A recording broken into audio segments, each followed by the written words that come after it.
a change because the speaker the introducer I wanted to introduce now, unfortunately, her girl is in hospital, so I took over the task that she was supposed to do, and I'm very glad and happy to do it. Please, Alan, join me.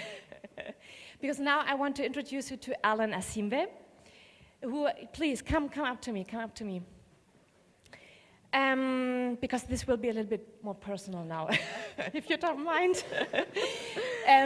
Okay, you are now coming from London, but you were in Ethiopia. No, where did you? I was from Nairobi, then I had meetings in London the whole of yesterday, and left this morning at 4 a.m. Oh. So just only to be here with us, please. Okay, so the first thing I would like to transmit you, if we have been talking about change agents, here you have a real change agent. Oh, thank you. And at the moment, Alan has a very important position. You are the executive director of TradeMark East Africa. The chief technical. Technical director. Yeah. And this is an initiative, a very important initiative, where the development agencies from Europe, from the European Union, especially the Dutch, was it? Dutch, the UK. Yeah, they put money in order to help East Africa, in order to be able to develop your own trade. Your own trade. So Ellen is a very important lady, and on the other hand, her other hat, she has many hats, but the other hat which connects us is the Global Leadership Academy, because Ellen is the ambassador for the African region within the Global Leadership Academy, which is implemented by the German Development Agency, GIZ, which was represented yesterday by Wiebke and is our co-organizer.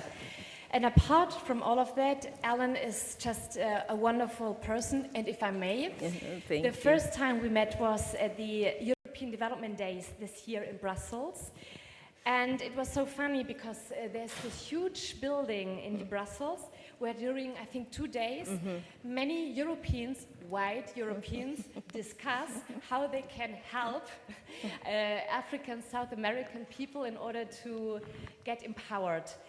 And the very, very interesting thing is, when I was walking to the EDD building, I realized that there was a park just 500 meters in front of the building, and there were refugees. Refugees, I don't know from which country, because I was a little bit afraid, to be honest. I was a blonde, white lady, and they were having a shower in this park. So they didn't have any building at all. And just 500 meters away, there were we white people discussing how we can help African and South American people. So we discussed this at that night, and I will never ever forget this, and I want to transmit it, because sometimes it's closer than we think that we can help and we can change things. We just sometimes have to open our eyes and our hearts. Alan, I give you the floor. Enjoy. Thank you. Thank you, Katerina. So I'll try my limited Spanish. Buenos tardes. I almost said buenos dias, then I realized it was afternoon time, but I'm so jet-lagged and tired, but also happy to be here. Thank you so much, Katerina. When I met Katerina in June, and she invited me she talked about this Congress. I'm a female lawyer, she's a lawyer, I've been the chairperson of the women lawyers in Uganda. We share so much in common, we are both passionate, always so driven. When she invited me to this, I told her, Katerina, I don't have anything to do with IT or Fourth Industrial Revolution, anything. I'm the worst person you can invite. But after 2 glasses of wine, I said yes.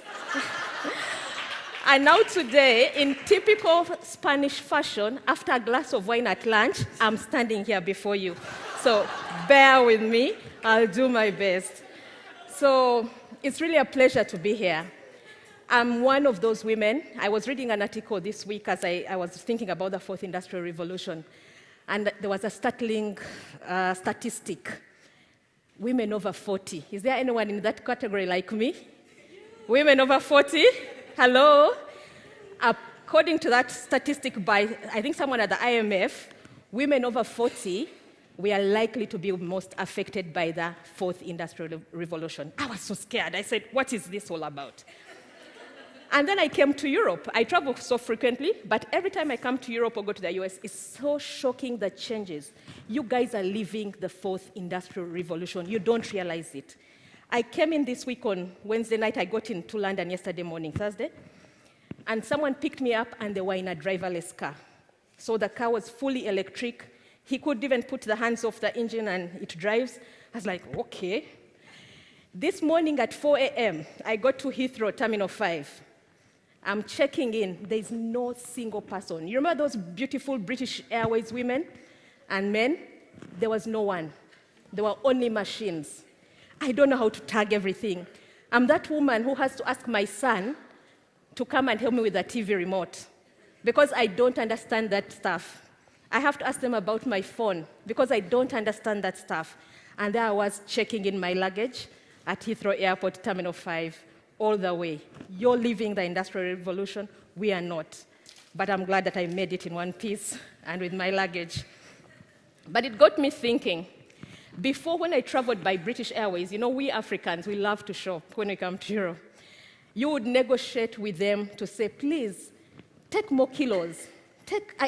If it's 23 kilos allowance and you're 23.5, you can negotiate. How would you negotiate with a machine? Where do you start? I mean, if it's not 23 kilos, you're going to pay the fine, right? You have to pay the fine. But fortunately, I was under. But so when Catherine asked me to speak, I decided I won't focus so much on the fourth industrial revolution. I think you've had it to death for the last 2 days, really talking about this very important feature. But I thought I would talk to you about ethics. And I chose this topic because it's one of the topics that I'm passionate about, and it's one of the topics that we use in the Girls4Girls. So Catherine talked about the many roles I hold. I hold several hats. I'm a lawyer, I'm a mother, I'm a woman, like all of you, not the men. The men are also fathers and brothers, uncles. But I hold so many hats, and one of the hats I hold is called Girls4Girls. Just hold each other's hands across the aisle, and I'll explain to you. Girls4Girls. Just hold each other's hands across. Yeah. It's Girls4Girls. Okay, please, can you take that photo of them holding hands? It's about sisters holding each other's hands. Just turn to your sister and say, I will not leave you behind. I will not leave you behind. Thank you so much. You can let go. So, we as women lawyers, we have a lot of privilege. We are privileged. We have studied as high as we can. I did 4 years at law. I did a master's in law. And I was recently privileged to go to Harvard, where I studied my master's in public administration. So I'm really educated, qualified. And I kept saying, we can't stop there. And so together with a few friends of mine, when we saw what was happening to Hillary Clinton during the elections in 2016, when because of emails, she deleted, I think, some emails. And she was told, she lost the elections, and that was one of the reasons. And guess who won the elections? A man who could grab people by everything. He won the elections, and he's sitting in the White House. And I kept thinking, is there a scale of this ethic is lower than this? If you steal a little, you're better than this one who has stolen more, you know? I kept questioning that issue, and we kept saying this cannot work. The standards are double standards. And so together with a few friends of mine, we started this initiative called Girls4Girls, saying, let us empower girls. We are privileged, we have had so many opportunities, but not so many of our friends have been empowered. And so we said, let's empower girls to lead. We need a new crop of young women, of leaders who can take on this world and change the dynamics for the world. And so we started a movement that is now in 13 countries. What we do is we, professional women like yourselves, just sit and talk to the girls. We worked with the professors at Harvard to come up with a program where some of the topics that touched us most: courageous leadership, art of communication, negotiations. I've talked the founders who are today, you have to negotiate when you're at the table, or even to negotiate for that space, you know?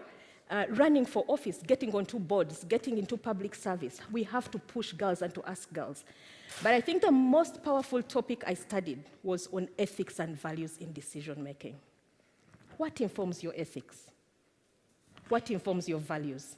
Every single day we make a decision. Do I go by the metro? Do I take Uber? Do I do this? Do I do that? Every single day we take decisions. What informs our decisions? And often, the gentleman that spoke before from the EU, he talked about integrity. He talked about values. You know, those things you do when no one knows. We have been blessed that maybe at the time we were growing up, we had stronger family systems, we had stronger foundations. There were people who were guiding us. We learned from our mothers, our grandmothers, our sisters, our elders. Unfortunately, many of the young people now don't have those strong foundations. Because I speak for myself. I travel so much. Someone was asking me, where is your daughter? Where is my friend we met last year? She was asking me, where is your daughter? My daughter is in Costa Rica. She's 16 years old. My son is in Uganda. I haven't seen him in a month. They have to grow with some set of values. Fortunately, my mother steps in. Who is shaping the values of the young people we are dealing with?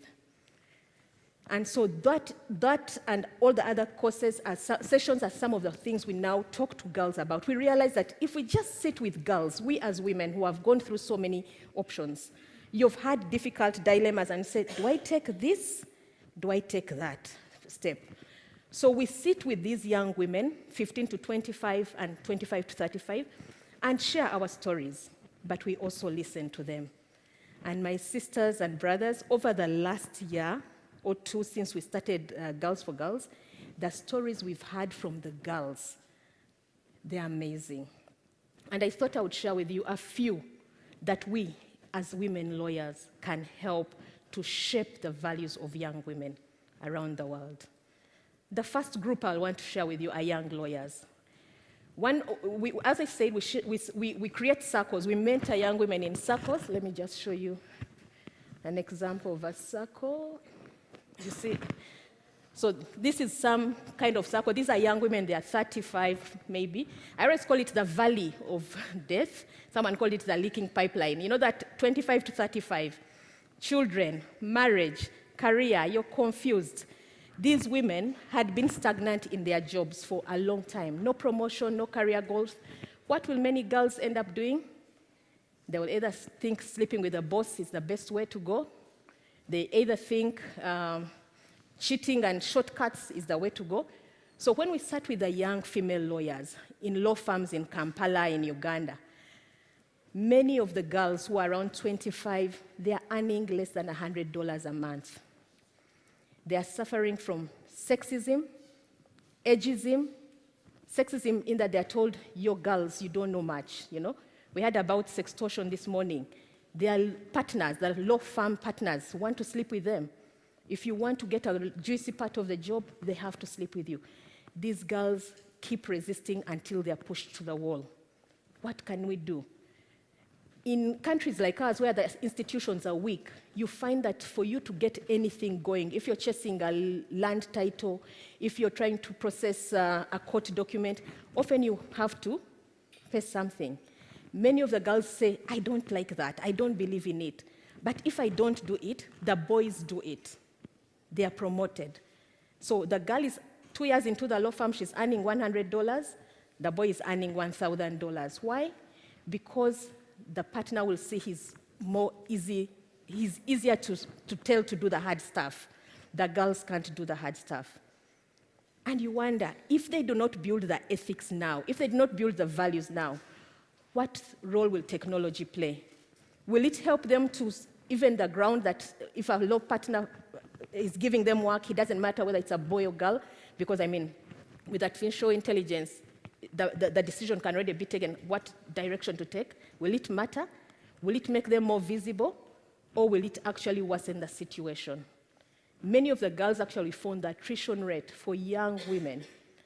They leave legal profession by the time they're 30. A big chunk leave because it's just so hard to continue working in that system. These are the young women we talk to. We then talk to our next category, young girls who are born with HIV/AIDS. They are now 25. No one gave them a chance to survive. We have a circle of young women. No one gave them a chance to survive because we knew they were going to die early. We didn't know much about AIDS. So they are born with HIV, their mothers die, their fathers die, But somehow they survive on ARVs, and now they're 25. And guess what? They want to have children. They want to have boyfriends. But there are key issues, stigma. They cannot disclose their status, because if they disclose, it immediately makes it on the social media. They cannot tell their partner, I want to have a child, because immediately the partner will leave them. But they're human beings. They have dreams. They have desires. But all we talk to them about is ARVs. Did you take your medicine? Are you sure? And then we don't expect them to die. So many of them have ended up volunteering. They don't have full-time jobs. They have studied maybe up to, what is the highest level here in O-level, like secondary school. They don't have degrees, many of them, because no one gave them a chance. But now they're 25 and they're with us, and they want to start families. How can we support them? And then I'll talk about a third category. The young women who are looking for jobs. Every day in Europe, you're hearing of these young people who are dying in the lakes, in the oceans and the seas, coming to Europe. They die in the Mediterranean. I never knew these people. To me, they were faceless, they were nameless, they were just people crossing. They were Africans, yes, but I felt hard to connect because I didn't know their condition. But there were girls. At times you hear, oh, so-and-so's daughter died going to Europe. And then last year in Niger, I was training one of the mentors in Niger in West Africa, and I met an Eritrean professor. And she said 25 students in her class had drowned in the Mediterranean. These were girls and boys who were 25, 30, coming to Europe to look for a job. They had sold their transcripts, they had sold everything just to get onto that boat, just to get on, to come and choose a new life in Europe. I couldn't believe it. They finally had a name and they had a face, these young people drowning in the Mediterranean. And I thought, what's my role as a lawyer? Sisters, I'm telling you these stories because these are the people who the fourth industrial revolution is going to happen to. You're already living it. We are not. These are the people the fourth industrial revolution is going to happen to. And I'm asking us, what can our role as female lawyers be? What can our role be?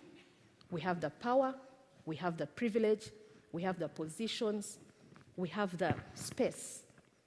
And I really want to thank Katharina for this topic because it's one that is core to me. I thought I knew everything until I studied ethics and values. It's a tough one, the moral dilemmas we have to take. And so for me, my call to you, my sisters and brothers, let us speak out for these people. They are invisible. They are unknown. Let us speak out for these young women, for the young lawyers, for the young girls with HIV, for the young immigrants. Let us speak out for them. Let us see how we can use technology. I know many of you in this room, like me, are scared about this technology, but it can be good. Looking at the young people who are crossing, at least they would not be nameless and faceless. At least would have database. Who is trying to get jobs? Who is trying to get somewhere? Let us see how we can use technology to avert what is happening in our continent. But thirdly, let us mentor. Let us put ourselves forward to sit and impart a strong, solid foundation of values so that when the fourth industrial revolution happens, when it comes, these values are in place, these ethics are in place, and the fourth industrial revolution will only enable them to make better of their lives, but not to take different paths that we wouldn't want. I thank you.